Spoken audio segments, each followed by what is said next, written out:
হ্যাঁ, hello. Hello. বোন আপনি কি রানী দাস বলছেন? হ্যাঁ। বোন আমি তারিক বলছিলাম। আমি লন্ডন থেকে। আপনার ঘটনাটা তো সারা দেশের মানুষ দেখেছে এবং কম বেশি সকল মানুষ জানে। আমি আপনার সাথে কথা বলতে ছিলাম শুধু এতটুকু বলার জন্য যে আপনারা এই বাংলাদেশেরই মানুষ এবং আপনাদের সাথে যে অন্যায় হয়েছে বা আপনাদের প্রতি যে অন্যায় হয়েছে, আমাদের দল আপনার পরিবারের পাশে আপনার পাশে থাকবে। আমরা যতটুকু সম্ভব আপনারা যাতে ন্যায় বিচার পান, আমাদের দলের পক্ষ থেকে আমরা সেই সর্বোচ্চ চেষ্টা করব। এই মুহূর্তে বোন এতটুকুই বলার জন্য আপনাকে আমি আপনার সাথে কথা বলতে ছিলাম। আপনাদের যদি আর কোন রকমের সহযোগিতা প্রয়োজন হয়, আমাদের এখানে যে আমান গিয়েছে, আমাদের ছাত্র দলের সাংগঠনিক সম্পাদক, ও আপনারই এলাকার সন্তান। আপনি যদি ওকে বলেন আপনাদের কোনো কি কি সহযোগিতা প্রয়োজন, আমরা চেষ্টা করব যতটুকু পারি আমাদের অবস্থান থেকে আপনার পাশে দাঁড়ানোর জন্য।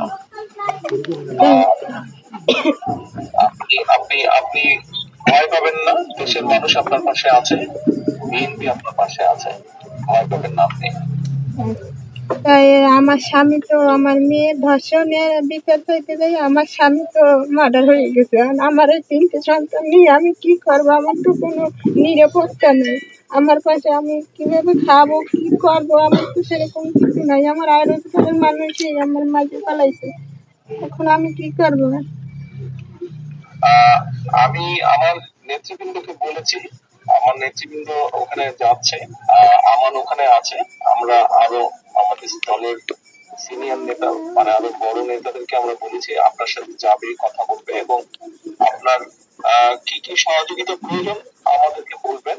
কতটুকু পারবো জানি না, তবে আমরা অবশ্যই চেষ্টা করবো আপনার পাশে দাঁড়াতে এবং আপনি যাতে আপনার প্রতি যাতে আইনের শাসন আপনি পান, যাতে আপনি ন্যায় বিচার পান, সেজন্য আমাদের দলের যারা উকিল আছেন, লয়ার আছেন, যারা তাদেরকে আমরা সেইভাবেই নির্দেশনা দেব যাতে আইনগতভাবে আপনাকে সহযোগিতা করে। আমার স্বামী মারা গেছে আজকে 6 দিন হয়ে গেল, কিন্তু এখন পর্যন্ত পুলিশ কোনো আসামি ধরতে পারলো না। পুলিশ এখন কি করে, তদন্ত করে না কি, আমি তো সেটা জানি না। আমি তো আমার স্বামীর সঠিক বিচার আমি চাই। আর আমি এই 3টে ছেলে পোলাপান নিয়ে আমি কি খাবো? আপনারা আমার পাশে থাকবেন। আমার তো কোনো পরিবর্তন নাই, আমার কোনো কিছু নাই, আমি কি করবো? আপনি টেনশন করেন না, আমরা একটা দেখি আমরা কি ব্যবস্থা করতে পারি। আপনি বাচ্চাদেরকে নিয়ে যে টেনশনে আছেন, ইনশাল্লাহ আমরা একটা ব্যবস্থা নিশ্চয়ই করবো আপনার জন্য, টেনশন করেন না আপনি। আমাদের যে ছাত্র নেতাটা গিয়েছে আমার, আপনি ওর সাথে কথা বলেন, ও আছে ওখানে, ও থাকবে ওখানে। বাইরেও আমি আমার অন্য নেতাদেরকেও বলেছি, তারাও আপনার সাথে যাবে, কথা বলবে। আপনার সহযোগিতার প্রয়োজন আমাদেরকে বলেন, আমরা চেষ্টা করছি কতটুকু পারি আমরা করতে।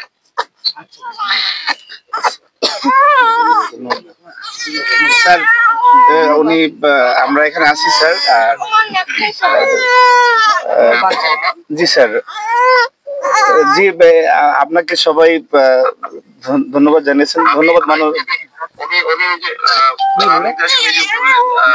আসামিদের ব্যাপারে, যারা কেসের ব্যাপারে আমি আমাদের আইনজীবী ফোরামের কেন্দ্রীয় আইনজীবী ফোরামকে আমি নির্দেশনা দিচ্ছি, তারা ওখানে ব্যবস্থা নেবে। হ্যাঁ, ওনাকে বলো টেনশন না করতে, কিভাবে টেনশন না করতে। আর উনি ওই যে ওনার বাচ্চাদের কথা বলেছেন কিভাবে চলবে, তুমি ওনার সাথে কথা বলো। আমি মনীষাকে এবং আমাদের বরিশালে ওনাকেও বলেছি গিয়ে দেখা করতে।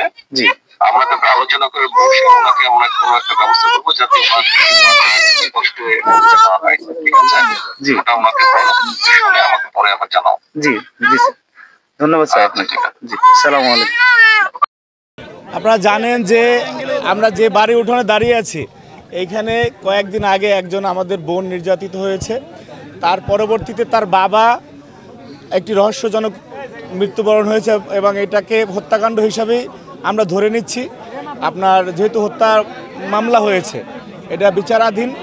তো আমাদের বিএনপির ভারপ্রাপ্ত চেয়ারম্যান জনাব তারেক রহমান উনি এই ঘটনা ওনার দৃষ্টিগোচরে আসার পরে আমি সহ বিএনপি নেতৃবৃন্দকে এখানে আসতে বলেছেন এবং আমরা ভুক্তভোগী পরিবারের সাথে কথা বলেছি এবং বলবো এবং বিচারটি যাতে ওনারা ন্যায় বিচার পায় এবং এই অসহায় পরিবারের পাশে দাঁড়ানোর জন্য বিএনপির ভারপ্রাপ্ত চেয়ারম্যান জনাব তারেক রহমান বলেছেন যে ওনাদের আর্থিক অবস্থা দেখবা, ওনাদের পারিবারিক পরিস্থিতি দেখবা, আমাকে উনি বলেছেন এবং সেটা দেখে ওনাদের জন্য যতটুকু করা সম্ভব আমরা সাধ্যমতো এই পরিবারের পাশে থাকব এবং ওনারা যাতে ন্যায় বিচারটা পায় সেই জন্য আমরা আইনি লড়াইও যাব ইনশাল্লাহ। আমরা আমাদের বিএনপির আইনজীবীদেরকে অলরেডি বলা হয়েছে এবং এই জন্য যা যা করণীয় সেইটা করার জন্য বিএনপি বদ্ধপরিকর এবং বিএনপির ভারপ্রাপ্ত চেয়ারম্যান এই বিষয়ে সার্বক্ষণিক উনি মনিটরিংয়ে রয়েছেন এবং তার পাঠানো প্রতিনিধি হিসাবে আমি এখানে এসেছি।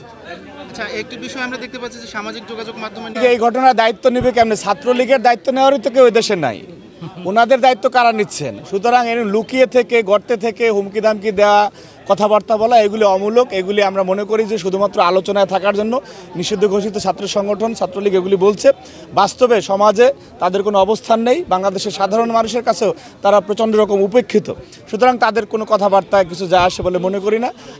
আমরা অন্য একটি বিষয়ে উদ্বিগ্ন, সেটা হচ্ছে যে মানুষ যেই প্রত্যাশা নিয়ে 5ই আগস্টের জুলাই অভ্যুত্থানে ঝাঁপিয়ে পড়েছিল এবং রক্ত দিয়েছিল, আমরা মনে করছি যে মানুষের সেই প্রত্যাশার পূরণের জায়গায় এই সরকার নেই। সেখানে আপনার মানুষ যে সাম্য এবং মানবিক মর্যাদা এবং সামাজিক সুবিচারের জন্য রক্ত দিয়েছে, সেই সামাজিক সুবিচার যাতে থাকে। এখানে ধর্ম বর্ণ পরিচয়ে বাংলাদেশে আমরা কেউ পরিচিত হতে চাই না। আমাদের সবার একটাই পরিচয়, আমরা বাংলাদেশি। কে হিন্দু, কে মুসলমান, কে বৌদ্ধ খ্রিস্টান, এটা আমাদের কাছে বিবেচ্য বিষয় নয়, বিএনপির কাছেও নয়। সুতরাং সরকারও সেই ধারণায় এবং সেই মতেই থাকবে। কিন্তু আজকে আইন শৃঙ্খলার যেরকম ভয়াবহ অবনতি, সেইটা আমাদেরকে উদ্বিগ্ন করে এবং সরকারের প্রতি এই ভুক্তভোগীর বাড়ির থেকে আমরা আহ্বান জানাচ্ছি যে অনতিবিলম্বে এই বিষয়ে তারা যাতে আরও বেশি মনোযোগী হয়। না হলে হাসিনার মতো ভয়াবহ ফ্যাসিজমের বিরুদ্ধে যে দেশের মানুষ রাস্তায় নামছে, ওনাদের বিরুদ্ধেও কিন্তু মানুষ রাস্তায় নামবে। সুতরাং আমরা চাই না আমাদের গণ অভ্যুত্থানের ফসল এই সরকারকে ব্যর্থ হোক।